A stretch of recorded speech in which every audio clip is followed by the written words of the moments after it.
Very good morning from the northeast corner of India to a state where I love because of the food or because of the fact that my husband's best friend belongs to this city of Jalandhar. So I'm happy that I could connect with a school out there. So I'll just start sharing my screen and I'll start the session. We are already past 6 minutes. And here I go. And Sumit, you need to confirm whether I am audible and my screen is visible as well.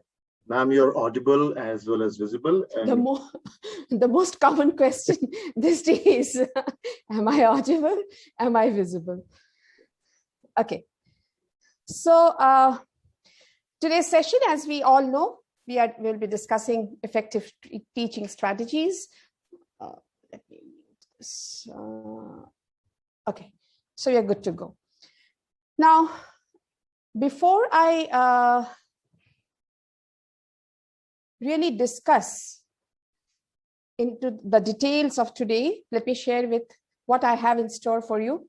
So in today's agenda, we'll be sparing some time to discuss and understand what really is effective teaching. What is that change that is required to make our teaching effective? I'll be discussing certain strategies. Well, I have a huge list of strategies and a huge number of slides. I don't know how much I'll be able to cover. And lastly, save your questions. We'll have an open house where you can pour your hearts out and share what you think is possible, what you think is not possible, and your own opinion, what you have been doing. And at certain points of time, I would be confirming with you because, this last 1.5 years has been, for every educator, it has been a journey up a steep learning curve, isn't it? So we were unaware of so many things. And now suddenly, after 1.5 years, we know, we have so many weapons in our arsenal. So therefore, it's like, I always say from unconscious incompetency, we have come to unconscious competency. Like, we can do so many things with elan and with ease, thanks to the pandemic. And that's why one of my friends say it's Saint Corona. And I don't really disagree at certain times. So therefore, dear teachers, I wish to hear from you. What do you think is effective teaching? What is your idea of effective teaching? Put in a few words in the chat box. When will you label your teaching as effective? When do you know that, yes, what I am delivering in the class is going to be real effective? What is your view of effective teaching? You could just type in a word that is relevant, that goes with the term effective teaching. You could put down your thoughts in sentences, anything. So let me have a look at the chat box. Student engagement. Child is happy in the process. Student participation is maximum. Child-centered. Why do you all need the session of today? You all already are on the right track and doing the right things. Right. Absolutely. Real life experience. Wonderful. I was just looking for those phrases and those words. And see, so many of you all have said learning should be enjoyable, student-centric. It should be engaging. And these are exactly the essence of what we say effective teaching. So therefore, if I have to list out what is effective teaching, this is what I say. One thing you all mentioned about interest, being happy, being curiosity. Please excuse my spelling of curiosity. That's a typing error. Engages meaningfully. Two things that I will add to the plethora of comments that you'll put is, I will say that my teaching is effective when every child in the classroom learns. And you know what? I don't really agree that there are weak children in the class. It's just that they have some backlog. They have some learning gaps to be filled. And that is why perhaps in the previous class, he was sick and he was therefore not regular in the class and has missed certain, crucial explanations, or maybe he just got a teacher with whom he never synced. So therefore, to all that you all said, student engagement, enjoyable, student-centric, I would like to add two more things. I do not know, maybe somebody has mentioned. I just took a quick view of the chat box. My primary concern will be my teaching is effective. I have to make my teaching effective for the first and foremost reason that I, as a teacher, need to ensure that every child, in spite of their likes, dislikes, strength, weakness, backlog, accelerated mode, wherever the child has to learn. And the last thing, the others I'm not mentioning because you have mentioned already, we have to create future-ready students. And when I say future-ready, I would like you to focus on not only the plethora of the terminologies that keep floating everywhere, and everybody is speaking of these terms, but this is like a kind of a practical survey report by by World Economic Forum, and it's called the Future of Jobs Survey, and it was published last year, October 2020. And the ones in blue, where there is majority of the blue portion, those are the increasing skills. And as you can see, critical thinking, analysis, problem solving, self-management, working with people, these are going to be the topmost skills. Then why are we asking who was the author of this particular poem? Why are we asking the children which is the capital of Punjab? Rather, we should be asking them, why do you think Chandigarh is shared between the two states? So therefore, a little shift, and then we can achieve what will ensure that our teaching is effective. And NEP also says the same. So what does NEP say? That we need to ensure that children not only learn, that is what to learn. It's not the content which is important. What's important? How we are teaching them the same, how they are learning. And NEP calls out that the learning has to be experiential. It has to be integrated. There are no silos, there are no watertight compartments, you see. So therefore, it has to be integrated between subjects, between thoughts, between ideas. It has to be inquiry driven. Now, that very common saying, sage on the stage, and you don't have to be that, and you have to be the guide on the side. So this is basically inquiry driven, where the onus has to lie on the students. It's now like, I deliver. Yeah, just yesterday, a beautiful WhatsApp message I received. And I don't know if time will permit, but then I'll just quickly take you through the message because it was so heart-touching. So there was this little boy who went to school, and the teacher in the first period declared that, okay, today we'll be doing a drawing. So the child was excited. Oh, drawing. What are we going to draw? Are we going to draw lions, tigers, animals, birds, nature, flowers? What are we going to draw? So the teacher said, wait. And he started scribbling on his, drawing sheet. The teacher said, wait. Please wait for instructions. Don't start right away. We are only going to draw a flower. How many of you all know this story? Tell me. Anyone, just raise your hand if you know this story.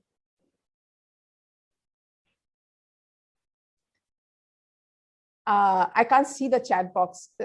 Sumit, will you help me with the chat box? Yes, please. So there is one participant, Malika ma'am. She has raised her hand. Okay. So Malika ma'am knows this. Will Malika ma'am narrate this? Okay. So I am unmuting her. Ma'am, Yeah. You can mute yourself now. I have unmuted you from here. Good morning, everyone. This is Malika on this side. Yes, ma'am, I have read this story and I found it very interesting. This has been the way teaching has been happening in India. And, right. Would you like to narrate it to all your colleagues? It's got a long one, so just I'll try. Quick way. Yeah. Yes, ma'am. So initially it was that he was supposed to draw a flower, and then the teacher asked him to draw the flower, and she said, okay. Then when he started drawing the flower again, she stopped him and she said, no, I'm going to draw the flower on the board and you have to copy it from me. And then she drew the flower, and then the child started coloring the flower, maybe orange and something like that. But she said, no, you can't color in that way. It has to be red and green. So red flower and green stem and leaves. So next day, again, the same thing happened. They were about to draw something. and he's very They were happy. supposed to make this thing, clay modeling, and they were all sitting with the clay ball. Ma'am, please take over, ma'am. Thank you. No, you were excellent. Exactly. So you know what? The child got excited. Oh, wow, today I'm going to do drawing. And then the teacher, like, kind of brings him down. His excitement level is killed. Like, wait, we are only going to draw a flower. Oh, flower. Okay, fine. I know to draw a beautiful flower, said the boy. And he started drawing on his own. And he colored them with bright colors. And the teacher said, what are you doing? I told you to wait. Come on, wait for my instructions. And then the teacher, as Mallika ma'am said, starts drawing on the board, and she draws a flower with red petals and a green stem.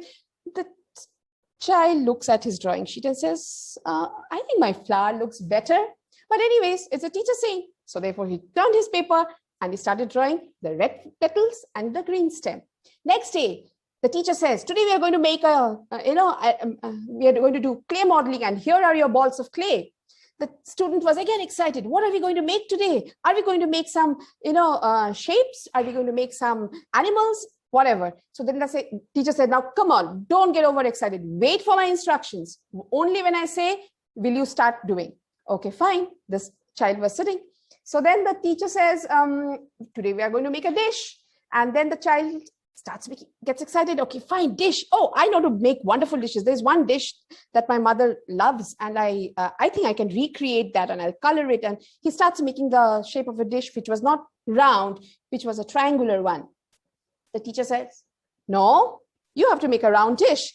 And again, he puts back his clay ball, and he now follows the instruction of the teacher. It so happened that after a few months, the family of the child shifted to another city, and there it was a new school. And in the school, the teacher said, come on, draw a flower. And this child was waiting for instruction. So what are you waiting for? Then, ma'am, you're going to tell me what to draw. Why should I tell you? It's only a flower. Come on, use your imagination. So then the child takes out his paper and draws a red flower with a green stem. We have killed the creativity just because we were so instruction driven. So therefore, we need that little shift from being teacher-centric to learner-centric, as so many of you all said, and that is when it becomes enjoyable. So we need to create lifelong learners. And talk of science, talk of brain science, talk of neuroscience, everything points out to one fact, whether you think how our brain learns. Nowadays, we have solid evidence, because it is no more like, guesswork. We now have such advanced imaging techniques that we exactly know what's going on in our brain when we are learning. So therefore, every aspect of neuroscience, every aspect of brain-mind learning, it points out to the fact that deep learning happens. Does deep learning really happen in a classroom? Oh, our students just study before the exam. They, vomit it out in the examination paper, exam over, forgotten. There was another joke going around last week. So one student says, could you please explain me Newton's second law of motion? So the other friend says, sorry, I'm not a law student. So the other one exclaims, oh, COVID batch, right? So COVID batch does not even know that Newton's laws of motion does not belong to law, but to physics. So therefore, such things can be avoided when the learning is experiential. And when the learning is experiential, we can see that our teaching is effective. So therefore, let's take an example. Maths teachers. Who are the maths teachers out here? The maths teachers, get ready. Your turn. Non-maths teachers, you can very well try. It's just a basic question. Suppose you have to teach them how the formula for volume of a cylinder, and you are trying to bring home the fact which has a greater effect, radius or the height. Now you have to teach this in the class. You have to make your teaching effective because you have attended today's session with Mitra ma'am and you already knew so many things about it. And therefore, your teaching can nothing but be experiential. So now you tell me, write in the chat box, what are you going to do in the class? How are you going to teach this topic so that learning is experiential? On the chat box, fire. Repeating my question, you have taught them volume of cylinders. And now you are trying to bring home the point that what happens when radius changes, when height changes. So you're comparing volume of two cylinders. I've shown the two cylinders. One is a long, thin one, and the other is a nice, stout, roly-poly one. So therefore, how will you teach this topic so that your learning, your teaching is effective? And when will you say your teaching is effective? When the learning is experiential. How will you create that experiential learning while teaching this topic in your maths class? Quick. If you do not wish to write, then maybe one or two of you can raise hand and Sumit can unmute and you can speak.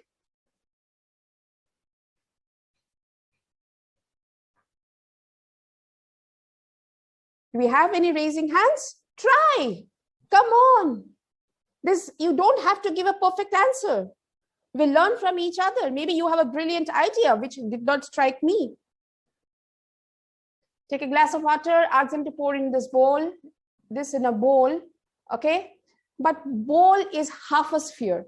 Bowl is not exactly a cylinder. If you have to, compare the shape of a bowl to any geometric shape, we better compare it with a sphere, half a sphere. Check the volume of a juice in straw and then in the glass.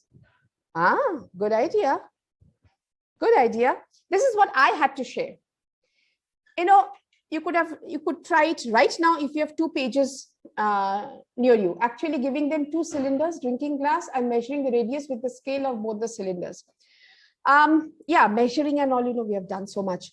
Why not something which can be done or can be realized without achieving?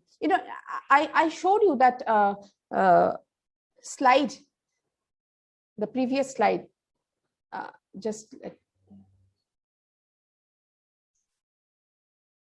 I'll just take you here and I'll just take you to the slide which has this beautiful quote by Jean Piaget.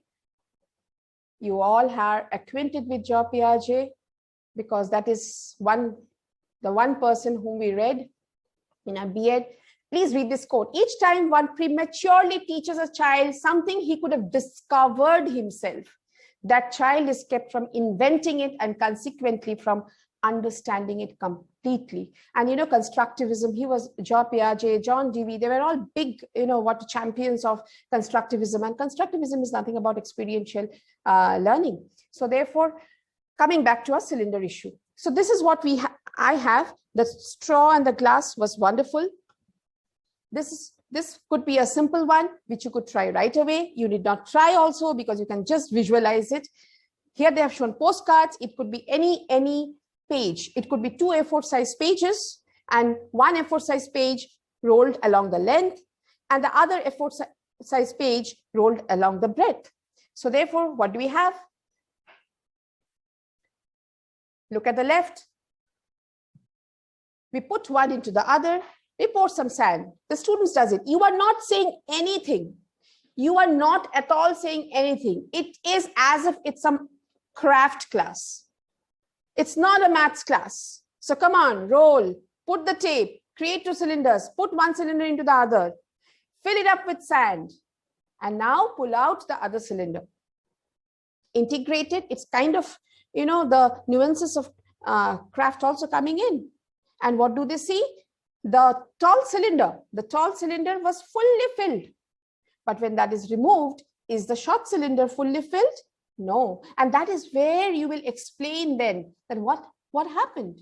Why did it happen? It's not only about showing, it's also about teaching them the why, the analysis part.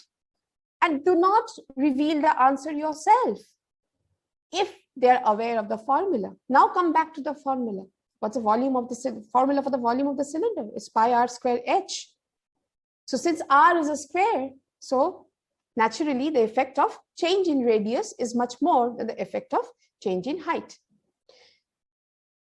So this is one, apart from the kind of example I gave you, this is one more example. This is a science class, grade 2. I am told today teachers are from primary and middle school level. So this is once again, what are we aiming at? We are aiming at effective teaching. When will teaching be effective?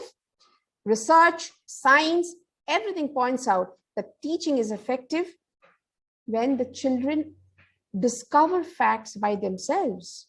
So therefore, one big idea is inquiry-based learning, which you all are aware. I'm just giving an example in a grade 2 science class where the teacher is about to teach solution and solubility.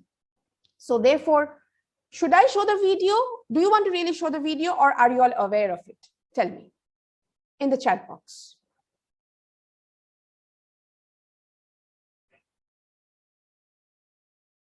You want to show the video? One or two yeses, and I'll play the video.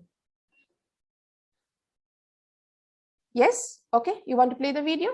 Kindly show them. No. Here you go.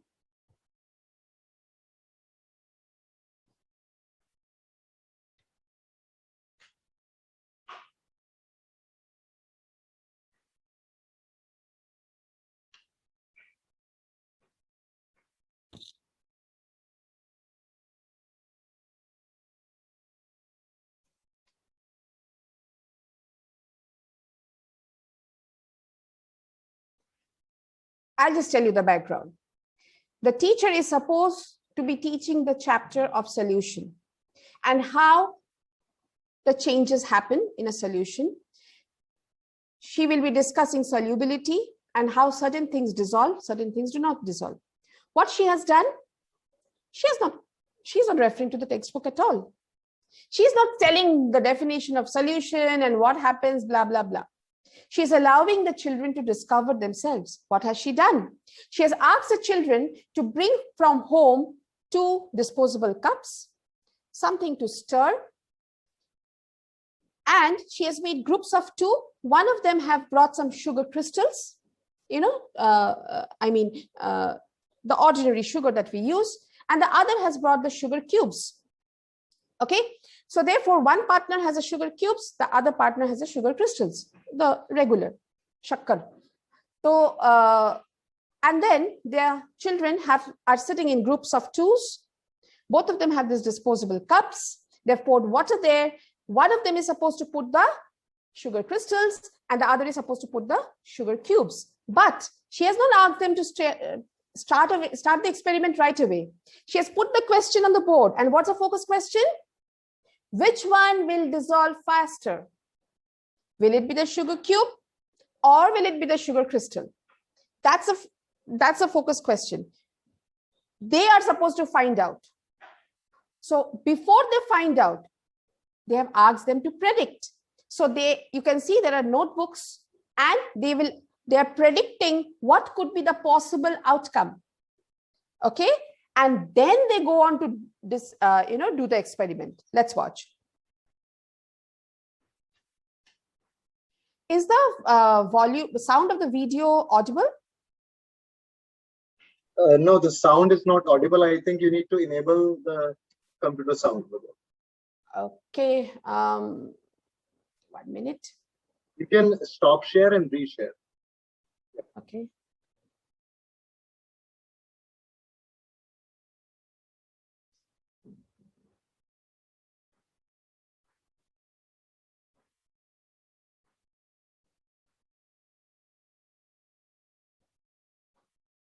Give me a moment.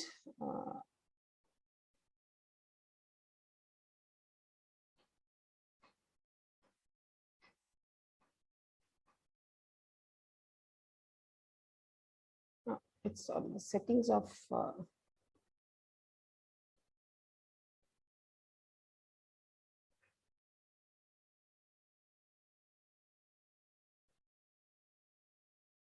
the settings of the Zoom that is coming.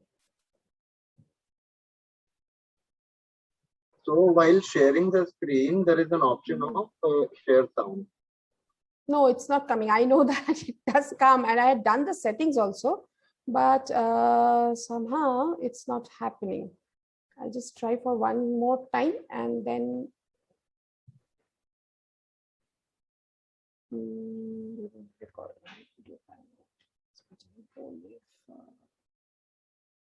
share. No. These are all the Zoom settings that are coming. Anyways, I'll continue with the video and I will just say what's happening. I mean, I'll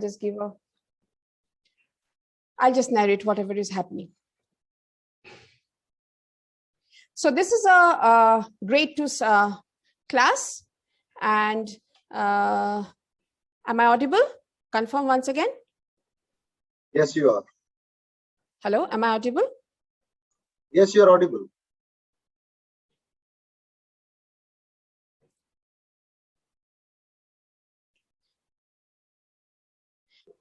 Okay, so am I audible? Yes, you are audible. Very much audible. Okay, so therefore, this class. They have brought crystals of sugar. They have brought cubes of sugar. There are two partners, as you can see, and they are trying to predict. And so therefore, each of them are mentioning their predictions. Somebody is saying, I think the cube will dissolve faster. Somebody is saying, and they're giving a reason why the crystals will dissolve faster. Remember, they're grade 2. So they're giving a reason, they're predicting, they're giving a reason.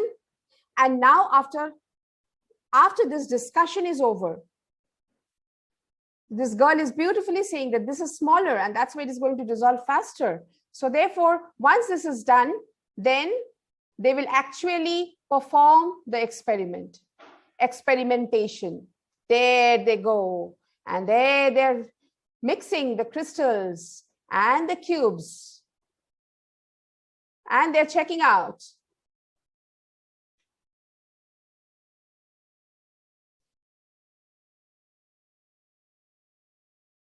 Now they're recording their observations. And their conclusion. They're reporting the results, both verbally as well as in written.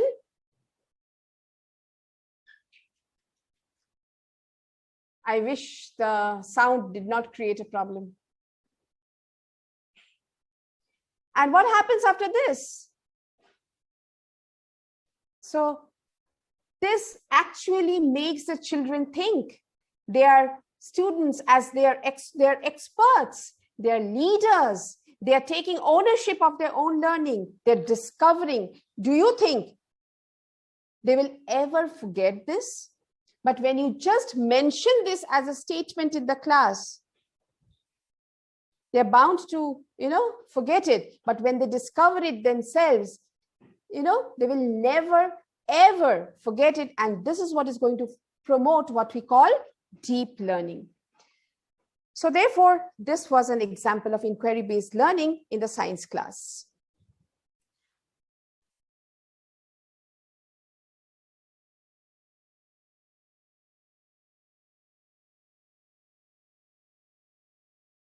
Okay, so therefore, before I share the next strategy, how many of you know this incident of John Dewey? A very interesting incident. You know what, teachers? You have a, Rafale jet in your arsenal. And you know what is that? The way you ask questions. The way the questions are put before the students will decide how their thinking will evolve. And there's this very interesting incident of John Dewey. I'm sure you all have heard this, but maybe a quick recap of the same.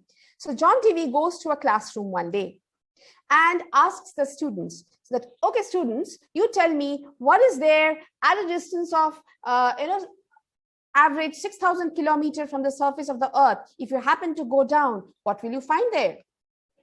There was no answer. John Dewey was surprised. So he thought maybe his question was not clear. He repeated the question. Well, students, imagine that you dug a hole and you could go down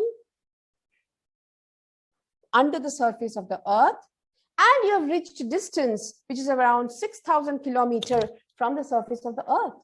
What will you be finding? What will be there around you? Again, no answers. So then the teacher jumped up. The teacher jumped up and said, Mr. Dewey, I think you are not asking the question in the right way. John Dewey was surprised. He said, okay, fine, you go ahead. So she said, well, students, what do you find at the center of the earth? So the whole class together in chorus said, in the center of the earth, we find molten lava, we find the inner core and the outer core, etc., etc., etc., and went on. Can you imagine this? Isn't this an alarm going on? It should be an alarm that, sounds in everyone's mind, in every teacher's mind, that they know that the center of the earth is around 6,000 kilometers below the surface. They know what is at the center of the earth, but when asked in a little different way, they're clueless. Do you have this experience?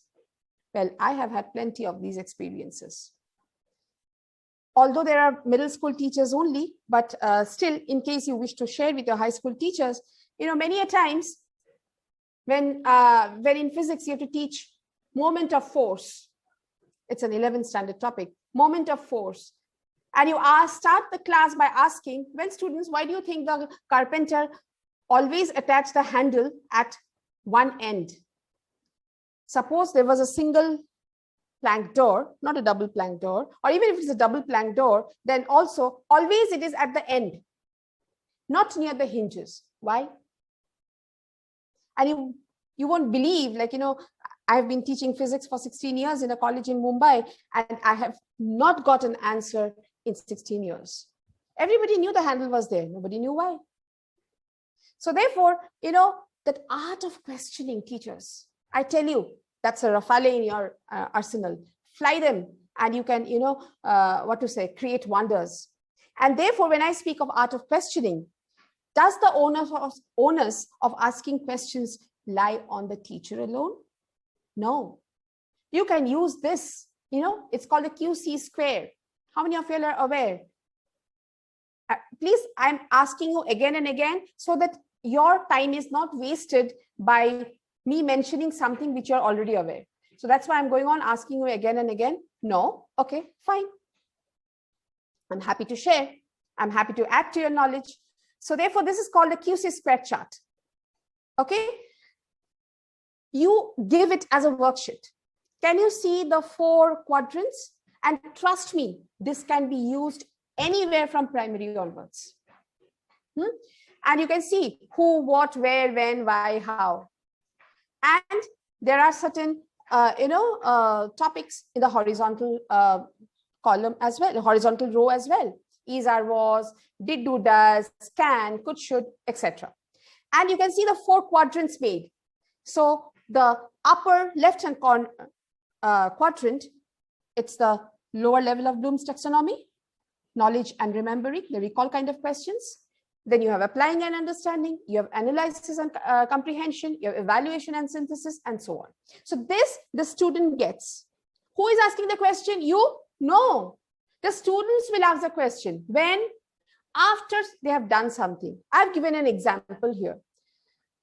This is a very common story, The Egg by M.P. Robertson. So, this guy, the mother had a lot of chicken in their poultry farm, and then the name of the boy is George. And one day he finds that George knows something isn't right when he finds more than he bargained for in his mother's favorite chicken. But when the egg hatches, he finds himself looking after a baby dragon. George takes his job as a parent seriously, teaching the hatchling all sorts of dragony ways. But the dragon begins to pine for his own kind, and one day he disappears. So this is kind of a gist of the story that I put. It's in a nice thin book, a story that can be very well taught in class 2, 3, etc. So they read the story. They have a story reading session. And after the story reading session is over, in that sheet that you have shared, the students, it's a classroom discussion. It's a classroom discussion. Who can, think of how many questions? And again, those 4 quadrants, some questions will be factual. What is the name of the dragon? Where is the dragon taking George? Where does the story take place? Lower level of Bloom's taxonomy. Okay. So therefore, those are factual questions. Who are putting up the question are being put not by the teacher, but by the students. Predictive question. And you will just act as a facilitator. Whenever something is not happening, maybe you will put, suppose that you are, even after 5 minutes of discussion, no one has really asked a predictive question. So maybe you can give an example. So these are the different questions that can be asked. Why is he sitting on the giant egg? Why is the egg in the bed? Why is he reading the book? So all these are analytical questions. So this will give them thinking cues. These will be the thinking hooks, and this will help them discuss. When they discuss, they are thinking. When they discuss, you're promoting metacognition. Metacognition, thinking about your own thinking. You're helping them to learn the nuances of analyzing. Simple things to analyze to begin with. Okay? And you are promoting critical thinking. You're promoting communication skills because there is discussion happening. And you're boosting their confidence, and you just you can go on talking about how such a classroom is going to be helpful for the students. I remember what was the last point I said, that effective teaching is also aimed at creating future ready students. So therefore, now the next one. So therefore you could ask, what did we discuss till now? A quick recap. What did we discuss? We first discussed the experiential way of teaching. I gave you the example of maths, the volume of cylinders. Okay, so therefore anything before you give them the facts, this is the formula, this is how it is done, you do not share, let them discover. So therefore they discover by doing. Yeah, learning by doing, somebody has said, right. Next is again the inquiry based learning. Again, it's the same learning by doing, but then at the same time you could use it in different ways for different subjects. Right. And then what was the third one I discussed? The QC square, the question creative chart. Exactly. So therefore, independent thinking. Asha Kaur ma'am says independent thinking. Absolutely independent thinking. The next strategy that I would like you to introduce in your classes, so that your class can say that, well, ma'am's teaching was effective, because it will help them to be future ready, because it will teach them analytical skills. It will teach them to streamline their own thoughts. It will teach them to, it will teach them metacognition, to sum it up. So therefore, here is a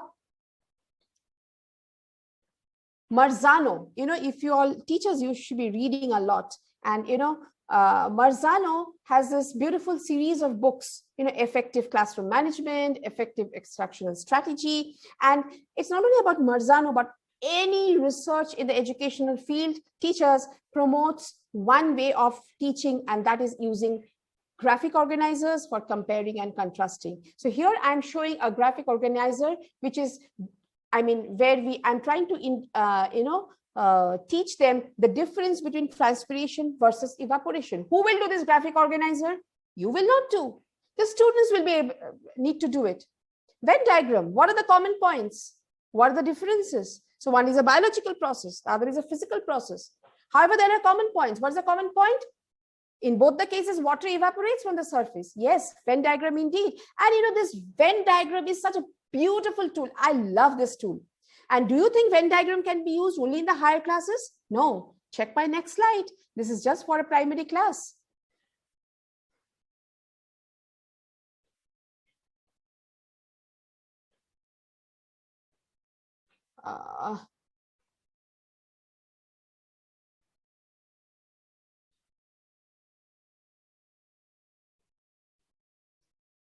Okay, one moment. Somehow it's just not playing. Give me a moment, please.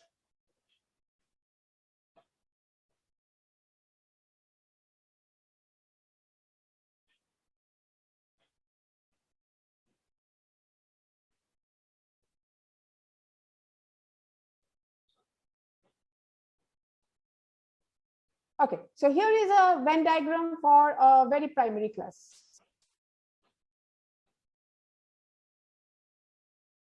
So we have taught them, let's say, animals. What happened to my Venn diagram?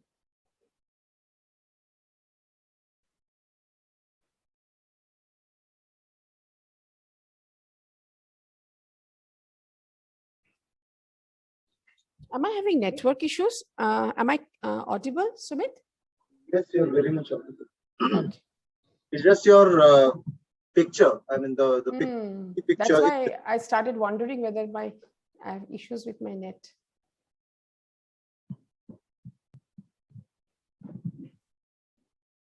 But your video is very much clear. Okay. Let's see if this gets settled out. But look, teachers, here I've tried to create a Venn diagram for a very primary class. You have taught them maybe, amphibians and life underwater, etc. And here we are trying to teach them to compare and contrast between frog and fish and whale. It could be for apple and tomato. It could be between whatever. You just can do such Venn diagrams with whatever. It's so easy to do. So therefore, here I can, I wish you all could see it in a more clearer way. I don't know why it's not happening.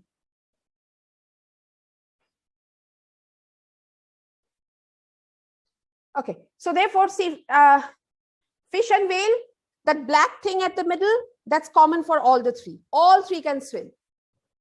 Okay, what's common between the fish and the whale? Both of them live underwater. What's common between the frog and the whale? Both of them breathe above water. Anything common between the frog and the fish? Yes, both of them lay eggs. Whale does not lay egg. So whale gives birth to the young ones. What is something that is unique only to the fish? They breathe underwater via gills. Something that only the frog does, it lives both on land and water. It hops around. It also swims. What's unique only to the whale? It gives birth to young ones.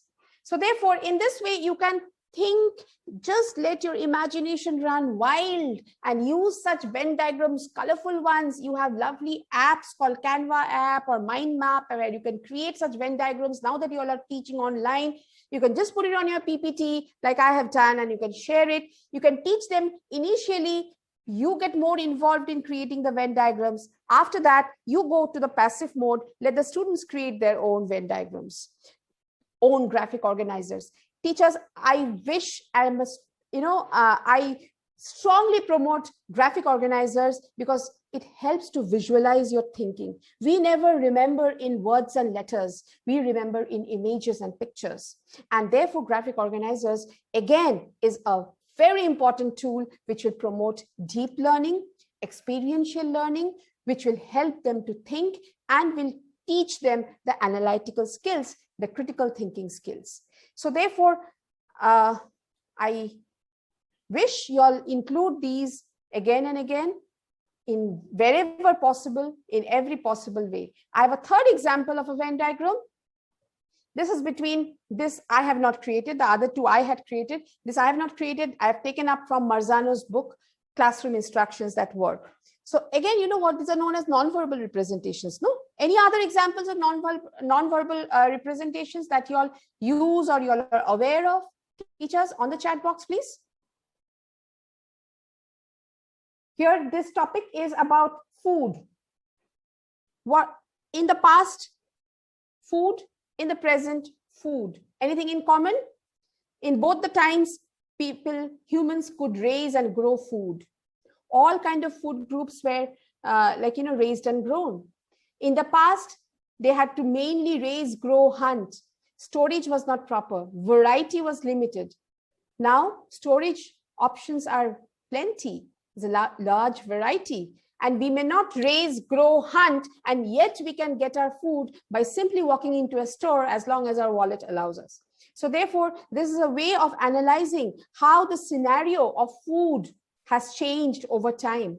So therefore, these are very interesting ways of, instead of just discussing this topic just like that, you can initiate the discussion by this, by starting off with an example like this. I had a quiz on critical thinking, but it's 11:50. I think I'll skip that for the time being. If time allows later on, I will do, or how is it? Teachers, you all want to go for the quiz? In the chat box? Okay, yes? Yes, okay, fine.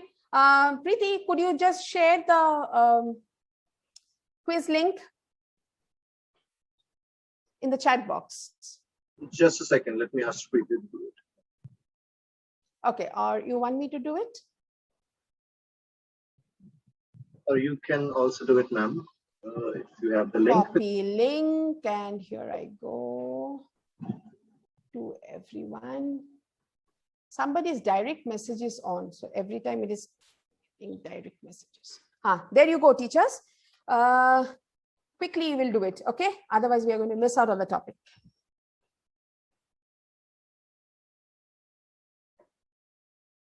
So I've started the live quiz.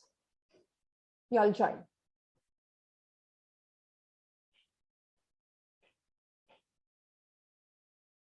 You can also go to joinmyquiz.com and enter the code 239333.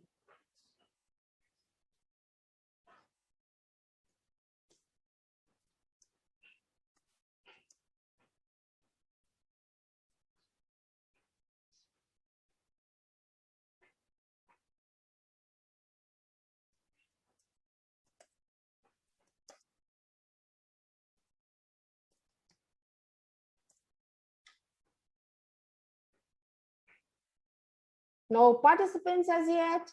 Click on the link to join. We do not have much time.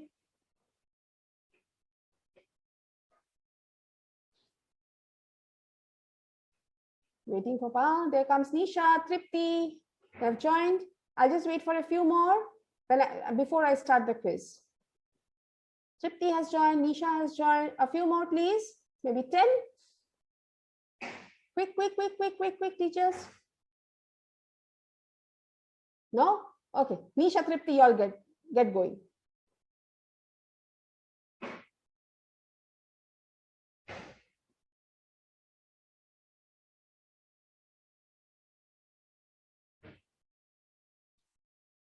So what is critical thinking? There are a few examples later on. So we have four participants now. Come on, check your questions and go on answering. So Nisha has answered her first question. Hey teachers, do you all use this website, quizzes.com?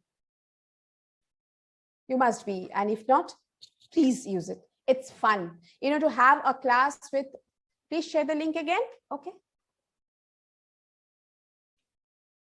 Here you go.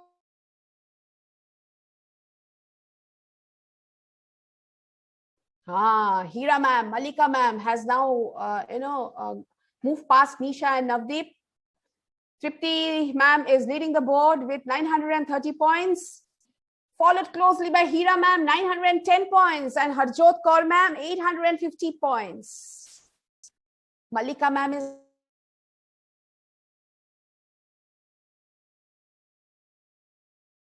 Ritu ma'am, come in quickly. I hope the link is working now. There. Malika ma'am goes on the top of the leaderboard. Lots of reshuffling happening. Neha ma'am has come to the second position. Harjot Kaur ma'am to the first position, 1740 points. Wow. I'm sure you're enjoying it as much as I am watching. I'm enjoying watching the leaderboard.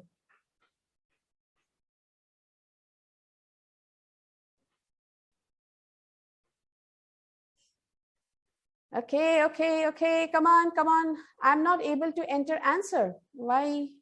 Shouldn't be a problem because people are answering. You just select the right choice.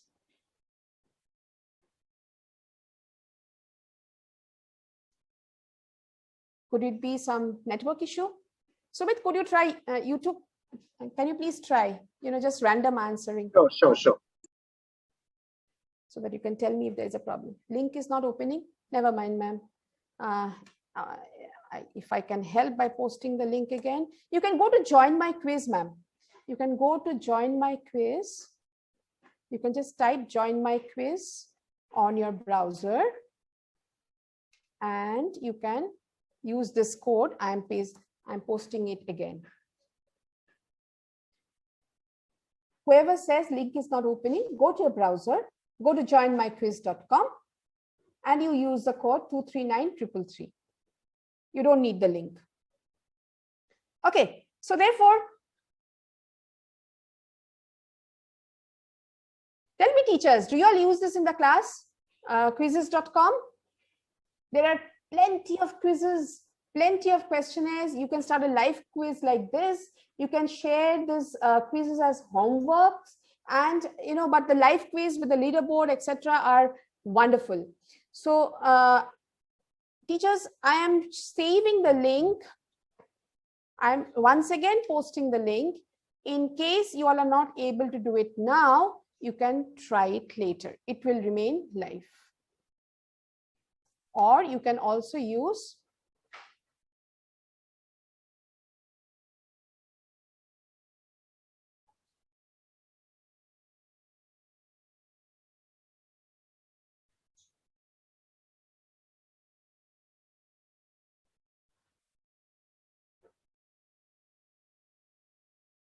so therefore, these were the questions. What is critical thinking? If I show the answers, so the green ones are the correct answers. It's evaluating ideas. So in this way, you can just go on. There are several examples that I've given to really understand what kind of questions you can put so that you can promote critical thinking. Okay. So I took the test, ma'am. It's working. It's working, no? So probably there are some network issues. We really can't. I joined through the other. Join my quiz. Okay. Yeah. Yeah. Okay. So therefore, you can use this. You can just look at the chat box, the quiz links, or the join my quiz and the code. You can just save, and you can try it out later also if you wish to. So I'm stopping this live dashboard. I'm ending the quiz, and okay, let me see what's the leaderboard saying right now. Malika ma'am is topping the leaderboard with 9,540 points, followed by Radhika ma'am, and in the third place is Hira Chauhan ma'am. So, these are the wonderful ways which you can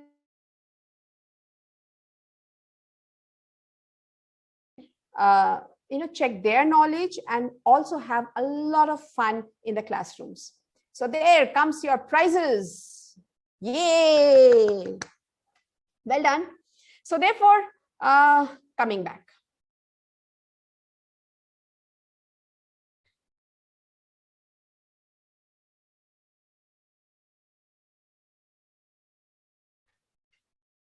Once again, a quick, example of analyzing patterns.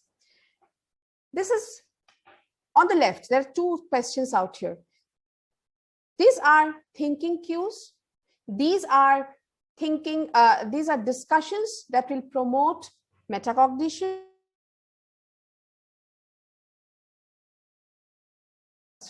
Table of 19. Can they recognize a pattern? Many will say, yes, ma'am. In the tens place, we only have the, the odd numbers in increasing order. And in the ones place, we have the whole numbers in decreasing order. That's pretty simple. We are not going to stop there. What does the pattern say? The pattern says that what are we doing to go to the next step? When 1 becomes 3, when 1 in the tens place becomes 3 in the tens place, what is actually happening? You're actually adding 20. You're decreasing the ones place by 1.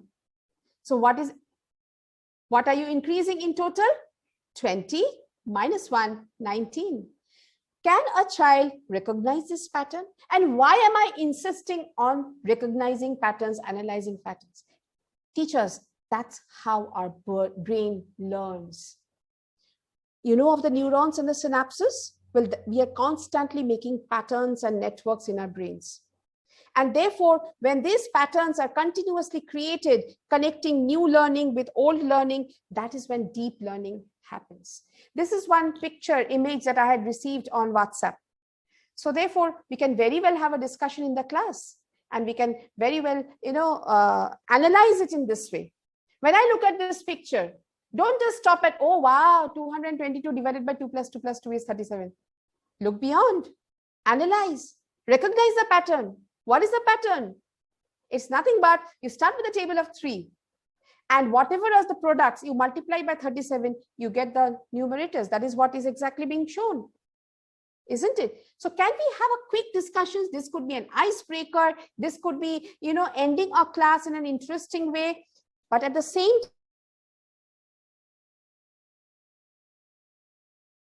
of making students future ready, and therefore you're teaching effective. Very quickly, it's 12. I'll just take, can I take 10 minutes extra, Sumit? Teachers? Yes, please. Okay, so therefore I'll quickly take you to the strategies of cooperative learning. I can only mention them because very beautifully incorporate think, pair, share and its modifications. Reciprocal teaching, Jigsaw strategy. At the last, I have shown the resources. You can click on those links and you can do your further reading. I have given a few examples very quickly. Assimilate, pair, share,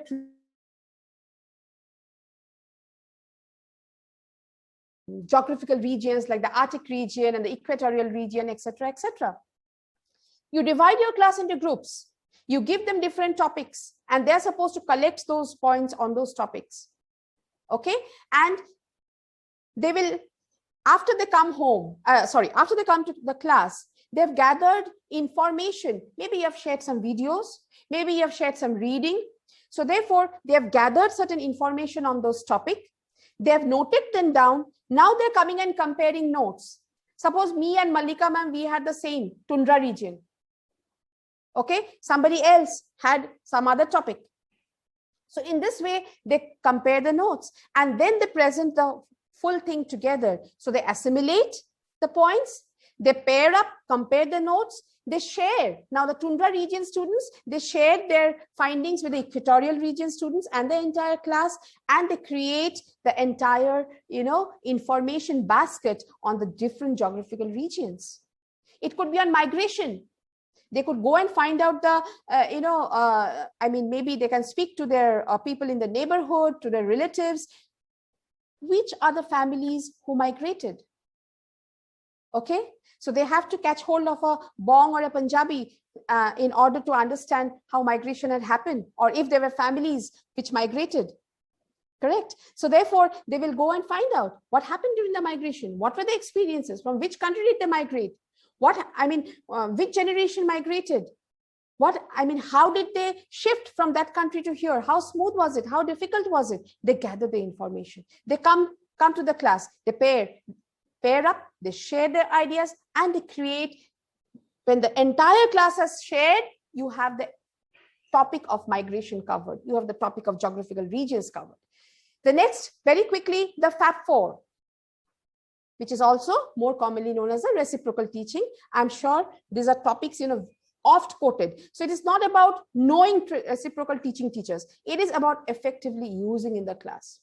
And how you are going to use it, that's your imagination.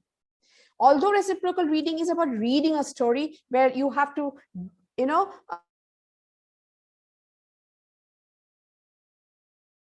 one will be the predictor, one will ask questions, other will clarify, the fourth will summarize. But it need not be reading. Why should it be reading alone? Just because there is a reciprocal reading word associated? No, let it be reciprocal teaching. It could start with an image clue that I'm showing on the screen. Just an image. What do you think this image is all about? I think, what will be the location of this? Which place is this? Can this be? Well, there are penguins, so therefore this should be the Antarctic region. So in the Antarctic region, what's the temperature? The person who is asking questions, they find out. So now you will say, how will a student know?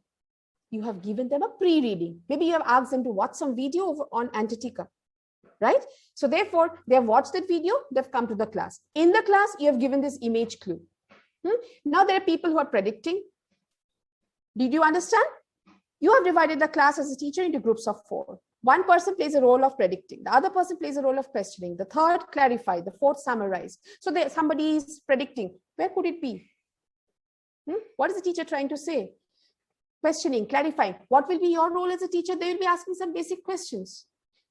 Can you take them to a higher level by discussing that, well, students, maybe a little higher class students, you can just discuss about the man and animal conflict.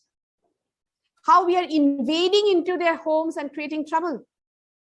And then we say that tiger has become a man-eater tiger and therefore shoot him and kill him. How many of you have seen Sherdy? Wow, Vidya was brilliant in that movie. And please, once again, that's a movie on, man-animal conflict. So therefore, these discussions can be triggered. And then maybe you can ask them to write an essay on man-animal conflict altogether. You could ask them to write an essay on penguins, on the Antarctic region, anything. Let your imagination fly. The jigsaw activity. So I've shown it in a particular, with the help of diagrams. You know what? Suppose Mughal emperors. Okay. So therefore, in your chapter, there are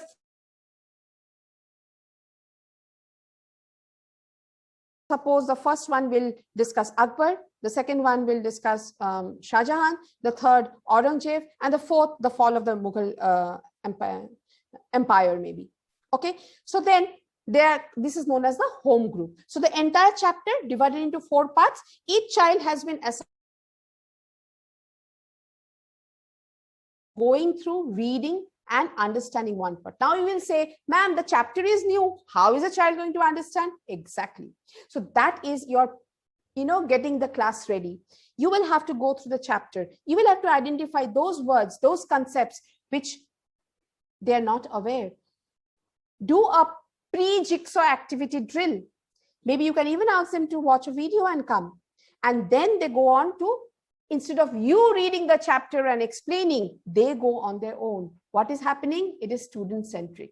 Students are taking the responsibility of their learning. So once they have done this, so this is called a home group. What happens once this is completed? You reshuffle the groups. Can you see the diagram on the right? You reshuffle the groups. First, you divide into A1, A2, A3, A4, A5.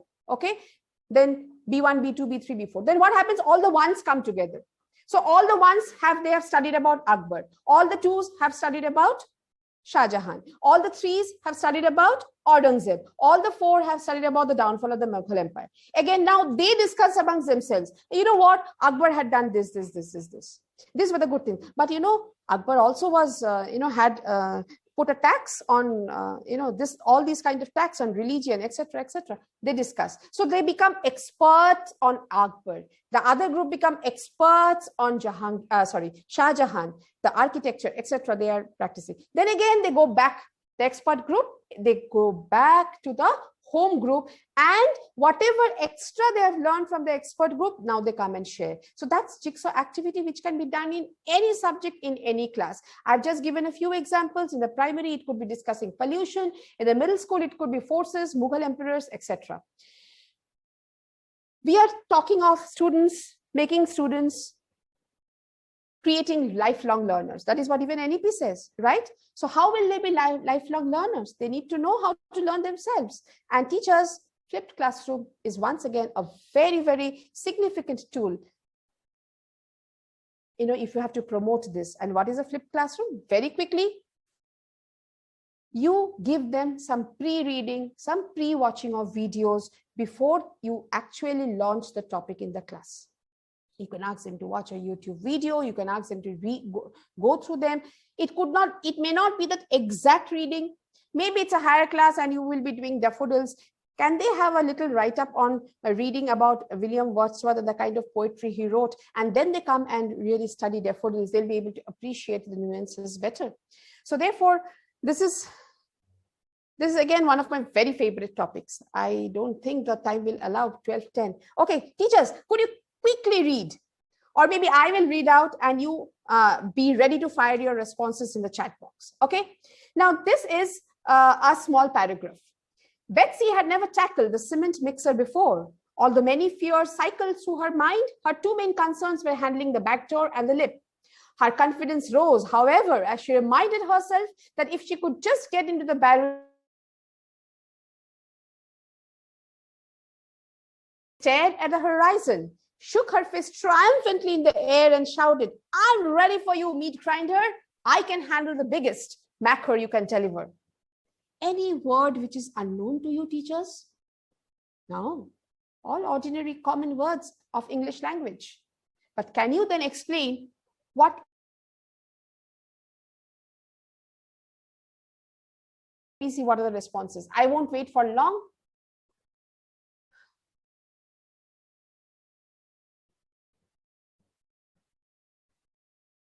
Any idea What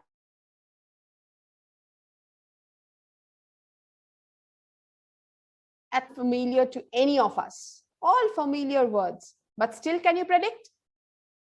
Any responses? Any responses? I'm looking at the chat box, waiting for the response.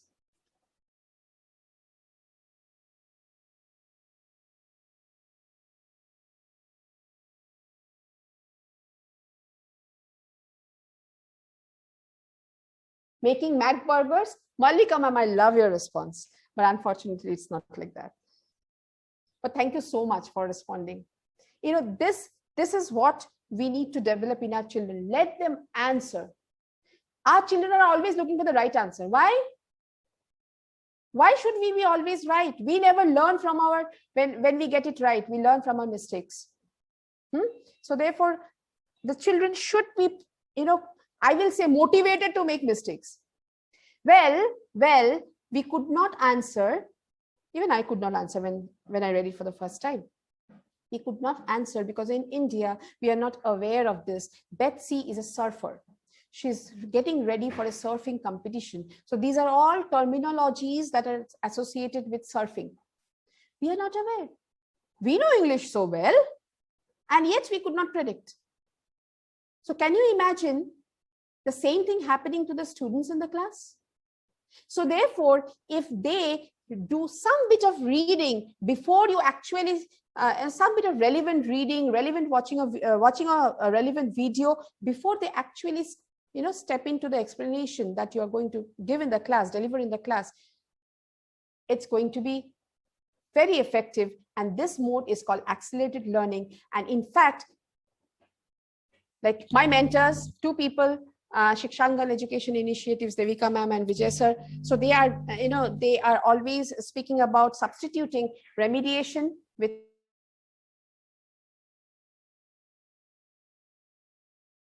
You have an idea of who are the students lagging in your class. Do they have the prerequisite knowledge? You know that this particular student is not able to do even simple mathematical, you know, processes. So before you teach them fractions, do a quick revision, or before you teach them LCM and HCF, do a quick revision of numerators, denominators, how to add, multiply, etc., etc. So accelerated learning, so that when the child comes and sits in your LCM class, he is able to grasp better. So therefore, like my mentors, I also believe instead of remediation, it should be accelerated learning. I was told to discuss from a blended learning model, but you know what? Blended learning by itself is a 1.5 hour topic, because just by taking online classes on Zoom and Google Meet does not make your class blended. Blended learning is you have to develop your curriculum, identify there are specific ways of doing it, breaking up your class. Therefore, I'm not going into the nuances of blended learning, but yes, I would like to point out one thing, that blended learning also promotes student ownership and creates future ready student, which we are trying to achieve through effective teaching. And therefore, definitely blended learning is a way of promoting effective teaching strategy. So these are the 4 ways you can do blended learning. It could be the rotation model, where you have divided the class into small groups and they rotate, and one of them, you know, they're reading with the teacher, the other group, they're doing things by themselves, they're collaborating, they're cooperative, you know, their collaborative peer collaboration is happening. And in this way, there's the third group is watching some audio visual, the fourth group is doing some assignments or some, you know, project work. So rotation. So in this way, you have the rotation model, the flex model, the a la carte, and the enriched virtual, which are again exhaustive topics on. I love, and I wish that you all take an experience of this if you are not yet using it. Are you all using it, teachers? Are you all using Padlet? Yes, no, on the chat box? Only then we will go for the link. If you are aware, there's no need. Okay, so you all are aware of Padlet. So therefore, and tell me what are your takeaways from today's session? One word. So then it will happen quickly because you are already aware of it. So I'm clicking the link on the link was there with Preeti. Preeti, are you there? Yes, ma'am. The Padlet link I had shared with her. Could you please fix on the chat box? Just a second.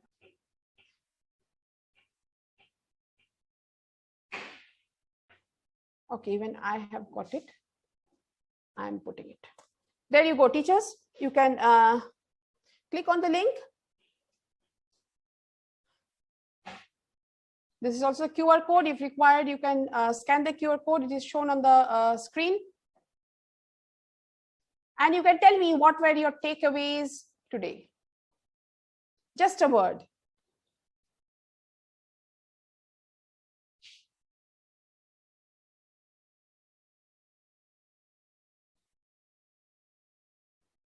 Shelly ma'am has given her answer. What is that one? Ma'am, one thing that you will be using, incorporating, which you think that, well, this I can easily use, and tomorrow's class I'm going to use this. What was your takeaway? The quizzes? Okay, great. So I'm giving you the website also, quizzes.com. You just need to sign out. There are ready questions, ready questionnaires. You can create your own. Wonderful. How to inculcate effective learning in our classrooms. Okay. So see, you know, why am I showing you Padlet? Just as you are putting in your, I have told you many times, trigger discussions, let them opine. Now you are doing a class on Google Meet and Zoom. How will they put in their opinions? Chat is like, you know, it's so dynamic. It keeps on flowing. Maybe you will lose track. The students will lose track. Create a Padlet and ask them to put in their opinions. You can create groups and make them collaborate. Okay, fine. How many of you all know what you all know about the non-cooperation movement? What do you know about evaporation? What do you know about transpiration? What do you know about condensation? Just throw a question and let them answer in this way. Okay, so this Padlet session I had incorporated not just to, know from you what you found effective, but to show you how you can use it in all of your classes right now, right away, even when there are no physical classes happening. And these are the advantages of online classes, mind you. Okay, the way you can easily use it now, you won't be able to use it in a physical, a lot of things have to be put in place. This is just about going to padlet.com and creating your own Padlet, putting your question, share the link, so easy. Activity can start with a question to make like, absolutely. You just said, whoever, it's coming as anonymous, whoever said this, you just said what I absolutely believe in. You know, that art of asking question, I told you that. You ask a question effectively and ask students also to ask the question, teach them that QC square chart. I gave you the example of momentum, handle. I gave you the example of capitals. Let them find out why on earth, why couldn't Punjab and Haryana have different capital? Why did they have to share it? Why do you think Bombay was a capital of Maharashtra? Acha, by the way, one more question. Ganga flows from the western side to the eastern side. UP, then Bihar, and then it turns southwards. What does it say about the topography? So what do you think? Which are the places which have got a higher altitude and which are the places of lower altitude? Okay. If we all have, originated from that one Homo sapien African mother, and that African mother was in Africa, then how did we reach, Russia or Australia or in India? How? Question. Exactly. Whoever wrote that, you have to know. You know, it's not the art of questioning; it's also the science of questioning, both. And instead of asking, okay, when mosquito bites you, what is the kind of disease that you have? Relate it to a real life and ask, okay, you know what? Your mother is always using those mosquito repellents, and there are regions in India like Assam, where we put mosquito nets. So therefore, why? Instead of directly asking, you kept your tiffin open on the table, your food open on the table, and your mother shouted at you. Why do you think your mother shouted at you? One question. And therein, that will create a discussion that yes, when you keep the food open, you could have typhoid, and because of food remaining uncovered, etc., etc., etc. So therefore, absolutely, you have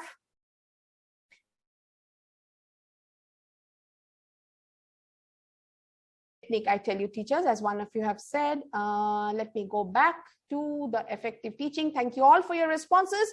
And the next one is to share the links. If you want, you can just take a picture. These are all relevant links, teachers. You can just take a picture and you can, go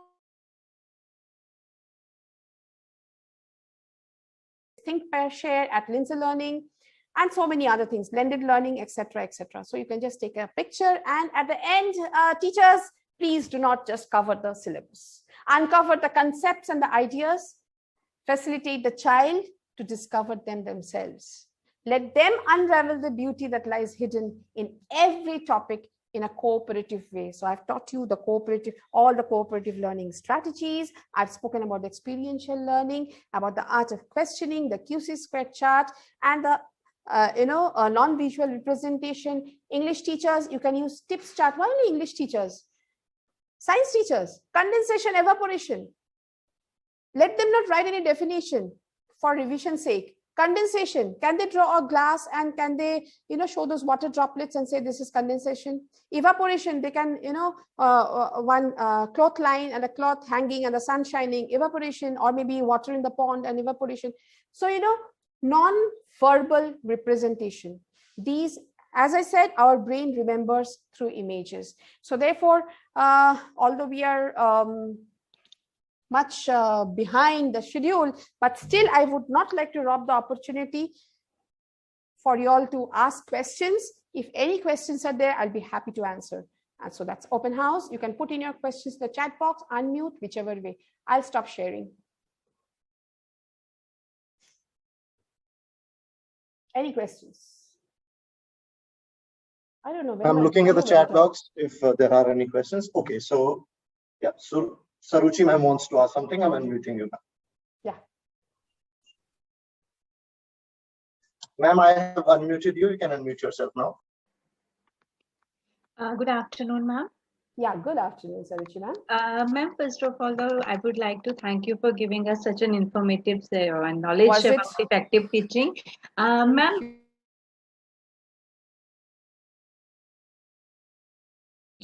very shortly, I would like to share one incident that happened with me. And you will be surprised to know what actually happened to me, and still I am in that trauma. Okay. Ma'am, I was in 5th standard when my maths teacher, I still remember her name, Bipik Gupta, she took the daughter of 15, I scored 0. So she should have taught me कि बच्चे, doesn't matter, you can improve yourself. And unfortunately, ma'am, 5th, 6th, 7th, 8th, 9th, 10th, she was my maths teacher. And I used to sit in my class like this, ki, God, if you exist, please make me invisible, make me invisible. Still, if I hold the maths book in my hand, I shiver. True. I start shivering, ma'am, still. And I know that if I have gone to the market and I am purchasing, I bought a thing of 20 rupees and I have given a 50 rupees note to the person, that shopkeeper will return me 30 rupees. But I am not that much confident. I will open my phone, I will open the calculator, I will calculate and then say, okay, and I am gone. Now I find I will get 30 rupees from him, 20, and yes, these are 30 rupees he is giving to me. Why this thing happens, ma'am? Why the teachers, they do these things? When we talk a lot about effective teaching, innovative ideas, why these things happen? Same thing repeated, as we always say, very common saying is there that history repeats itself. My daughter faced the same problem, but she was brave enough, she overcome that fear in her, and I could not do that. Teachers, that's the impact we create. And that is why it is so important. And the experience that Saruchi ma'am shared, what does scientific research say on this? Why did she experience that? She's a mental case. Saruchi ma'am, she was, some problem. She must have some. No. One minute, one minute. So, will we conclude that? No. What does scientific research say? This part is the prefrontal cortex, where all the temporary functioning happens. And then we have behind the emotional brain. If you read this wonderful book of Joseph Ledoux called The Emotional Brain, you will understand that this is exactly why. Okay, I will just write in the chat box one more beautiful paper, my favorite, brain mind learning principles by Kane and Kane.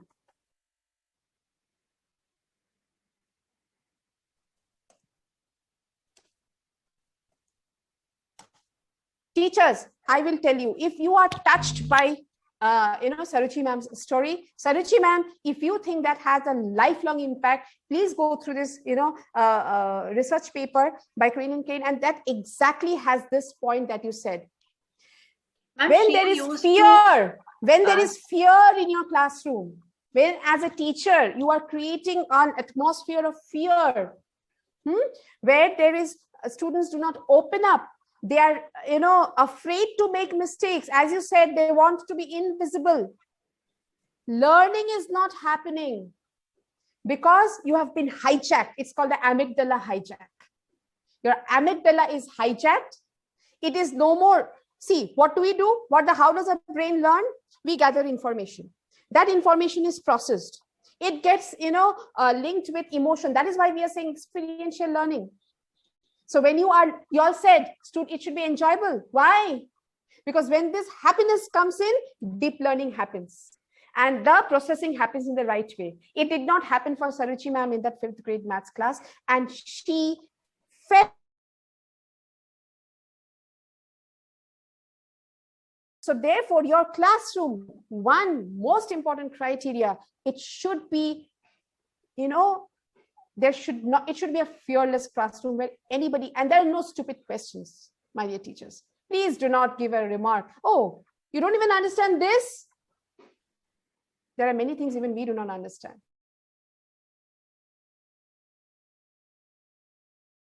About me, iska kuch nahi ho sakta hai, iska kuch nahi ho sakta hai. And I was scared of entering the staff room. No, I will not go. And what was the result of this? I requested my father ki Papa, please help me in my 10th standard.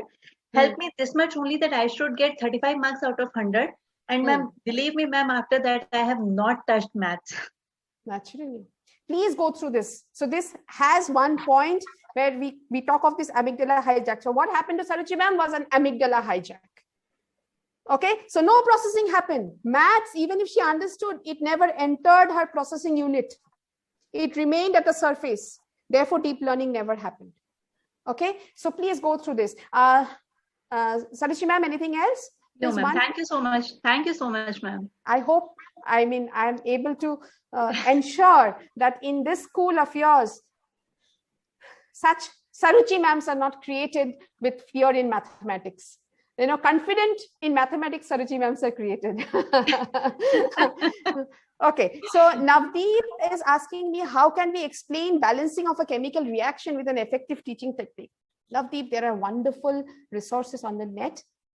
There are virtual labs. You can go and check out the virtual labs. If possible, I will browse for myself and share the link with Preeti, and Preeti can maybe send it over to you, or you can alternatively you can just send me. Is it okay to share my email address, Preeti Sumit? Ma'am, we'll take a query on school support, Sumit. I'll just drop the email. Okay, fine. So you can just I will forward you certain the links to certain websites. Navdeep, there is an app, there's an app in which can laptop. Well, I can't get the name of the app. Just give me a moment.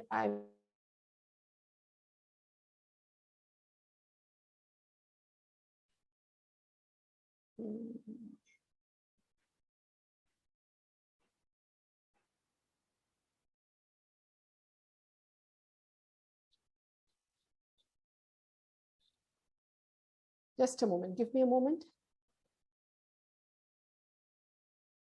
Sure.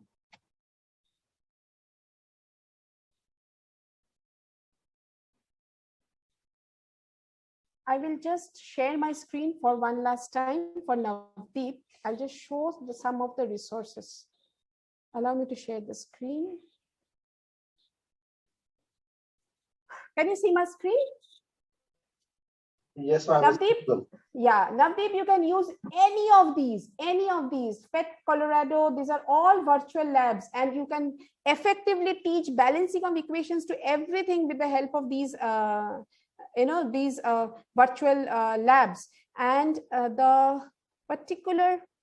is a particular one for this thing for chemistry. Just I could not recollect the name. Give me a moment.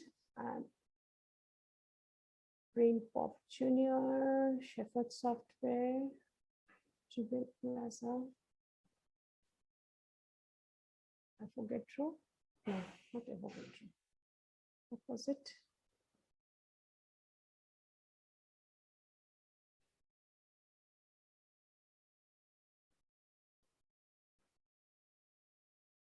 See, look at number 120, chemistry simulations. This is an app. Periodic table app is there. Socratic app is there.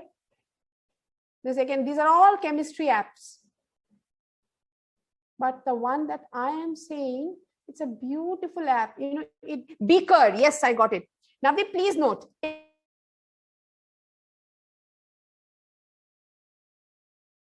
Wonderful app. Please go ahead and use it.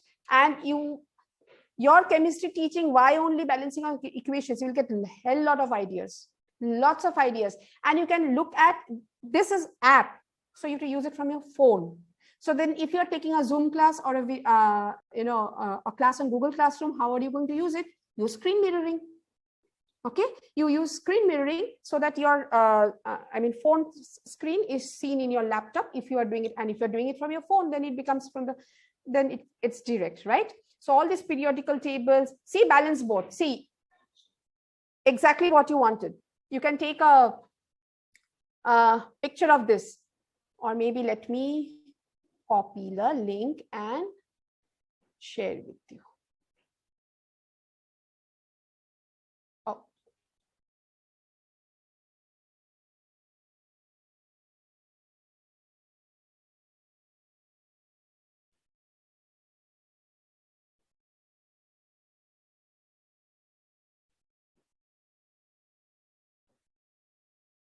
I will just share the what we were. 1 minute. I'll share the name of the app. Give me a moment.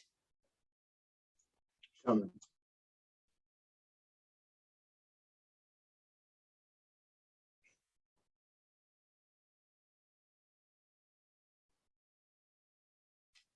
So Navdeep, I don't know if you have taken the picture or the screenshot, but I'm also sharing in the chat box. Everyone, there are some direct messages. So some good books. Saruchi ma'am, good books on what? Exactly. Navdeep, here is your balancing chemical equations. This is an app on Google Play Store. I will also share with Preeti some of the chemistry resources which are there on number of websites of virtual labs, and they're wonderful. Please go through them, and I will send you 1 or 2. Do you know how to find more? You have to just type on Google related and name that that website which you found useful. You type that, and in front of that just type related and search on Google. All the related kind of websites will come. So did I miss out anything? Sumit, any more questions? No, ma'am. No questions in the chat box. Hira, thanks a lot, ma'am. We'll use it in chemistry lessons. Okay. So no more, nothing more. So then should we call it a day? I Yep. hope you found the session useful. I really did not know what you all are using right now and what I could teach you new, but I wish I have been able to give you some insights on certain new resources. Happy teaching, happy learning. That the teachers have got something new and that in the teaching learning process. And thank you all the teachers for your participation and your patience. It was really a nice session, and in case if you have any questions in the future, please feel free to write to schoolsupport@harpercollins.co. to that email ID, and we shall revert to you as soon as possible.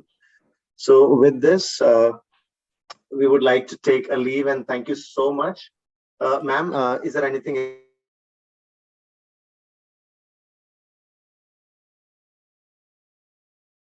So in case anybody is interested, you all can go through, and many of you all have mentioned about quizzes. So it's just quizzes.com and go and explore. The world is yours. You'll get so many resources. Thank you so much. Thank you. So with this, we would like to take a leave. Thank you, everyone. Stay safe, stay healthy, and enjoy the day, whatever left. Have a wonderful day ahead. Thank you so much, everyone. Thank you. Thank you all. Love you all, and spread the love, spread the learning. The love and the learning has to go together. Let your students fall in love with your teaching, and you fall in love with your students and their learning. Take care. Bye-bye. Thank you. I'm ending the meeting for all. Thank you, everyone. Yeah.